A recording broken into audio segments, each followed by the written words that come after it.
Good day everyone, I am Jubilee Nile C. Namya, a student from 5DVM-B.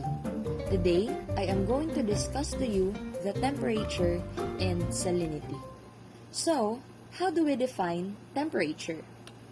Temperature is the most important physical factor to consider in aquaculture because of its influences in the aquatic environment.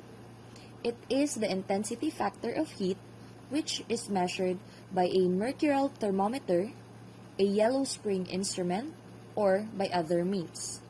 Abrupt changes by greater than or equal 5 degrees Celsius is stressful or lethal in temperature fluctuation. We are done defining what is temperature. Now, let us proceed to what factors are affected by temperature. Temperature affects or influences many factors, and these includes metabolic rates of organisms, solubility of gases, stability of water column, growth of aquatic organisms, and lastly, spawning and shortening of hatching period. Now, let us define this one by one. So first, we have metabolic rates of organisms. These involves the rate of respiration when there is an increase in temperature together with an increase in dissolved oxygen consumption. Next, we have the solubility of gases.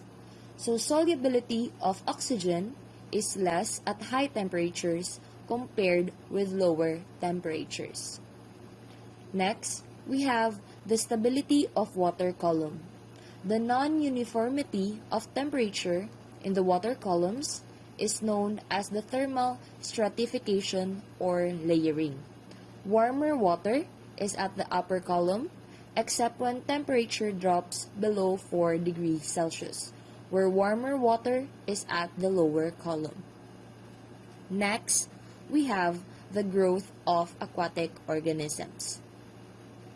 The ideal range of temperature is at 27 to 29 degrees Celsius.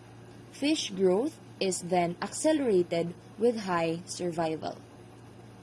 Finally, we have the spawning and shortening of the time of hatching. At a higher degree in the ideal range, spawning and hatching are hastened or accelerated. Take for example, in 29 to 31 degrees Celsius in tilapias, spawning and hatching are hastened. So what are the factors influencing increase of heat in water? First, we have the dissolved substances. It is because more energy is released than is used. The molecules of the solution move faster, making the temperature increase. Next, we have the suspended particulate matters in the water. So, high levels of total suspended solids will increase water temperatures and decrease dissolved oxygen levels. This is because suspended particles absorbs more heat from the solar radiation than water molecules will. This heat is then transferred to the surrounding water by conduction, therefore increases the heat in water. Next and final is the plankton. So plankton consumes atmospheric carbon dioxide via photosynthesis and by microorganisms that degraded plankton biomass and release of carbon dioxide back into the atmosphere. Since carbon dioxide is a potent greenhouse gas, the biological carbon dioxide turnover affects surface temperature and global climate. Therefore, again, increases the heat in water. Well, that's a wrap for temperature. Now, we know the importance of temperature in water quality, and also to add to that, we also tackled what factors influences the increase of heat in water and what factors are altered because of the temperature of water. Now, let us proceed to another one, which is the salinity. So first, let me define to you what is salinity. Salinity is the measure of the total concentration of all dissolved salts present in a natural body of water, expressed as grams of salt per kilogram of water. We have to take note that the term salinity does not restrict itself to the levels of sodium chloride present. Although this accounts for a major part of it, the term salinity also includes all other dissolved ions such as potassium, magnesium, calcium, and sulfate ions in smaller concentrations, as well as trace amounts of many salts. So do you know how aquaculturist measures salinity? Fear not if you did not know, for in this video I am going to enumerate what are the methods of measuring salinity. There are 4 basic methods of measuring salinity. So first method, we have the density technique, which is the least expensive method out of all the 4. The instrument that is used to measure density is a hydrometer. So the more dissolved salts there are in a body of water, the greater the density of the water. If the density and the temperature of a water sample are known, salinity can be determined from a graph.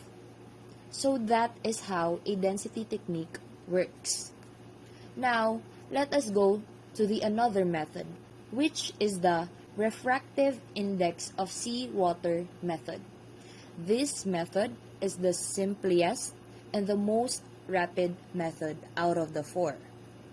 So refractive index of seawater method uses a refractometer, which is quite expensive.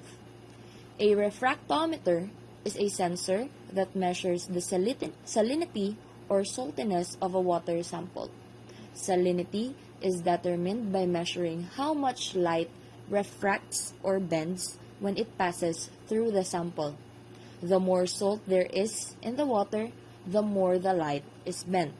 Next method we have is the conductivity method. This method is of high precision out of the 4 methods. The device used in this method is much more expensive and yet requires a fairly large sample.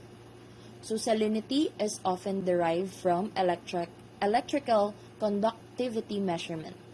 EC is measured by passing an electric current between 2 metal plates or electrodes in the water sample and measuring how readily current flows between the plates. Finally, let us move forward to the 4th method, which is the titration method. This requires reagent solutions or chemicals and is done in the laboratory with the aid of a burette, Erlenmeyer flask, and many more. At some point, when the reagent is being added, there will be a distinct color change, which is called the end point. The volume of the reagent, called the titrant, which must be added to bring about this color change, is directly related to the concentration of the substance in the water sample being tested. Let us now proceed to the classification of aquatic environment based on their salinity. First, we have the freshwater. A freshwater should have less than 0.5 ppt salinity. Next, we have the brackish water. A brackish water should have 0.5 to 34 ppt salinity. Finally, we have the marine water. A marine water should have a greater than or equal to 35 ppt to less than 40 ppt salinity. So what are the factors that affect the salinity of marine coastal waters? There are 2 factors. First, we have the rainfall.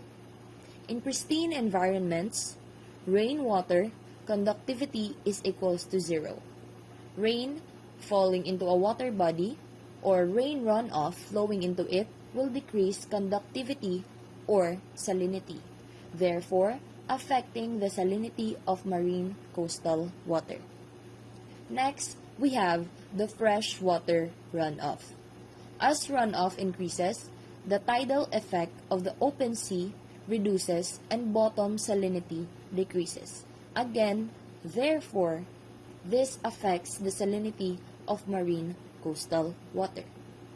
Finally, let us go to the effects of salinity. First, we have the solubility of oxygen. The solubility of oxygen or dissolved oxygen is dependent on salinity. As salinity level increase, the amount of oxygen dissolved in the water decreases. However, the partial pressure and percentage saturation of oxygen are not affected by fluctuations in salinity. Next is the osmoregulatory function of the most aquatic vertebrates, including fish. Because salt is an agent that attracts and draws out water, the surrounding salt water draws water from the inside of the fish, so they must constantly drink water to replace the lost water in their system. The process of water being drawn out of the body by the surrounding of water of higher salt level is known as osmosis.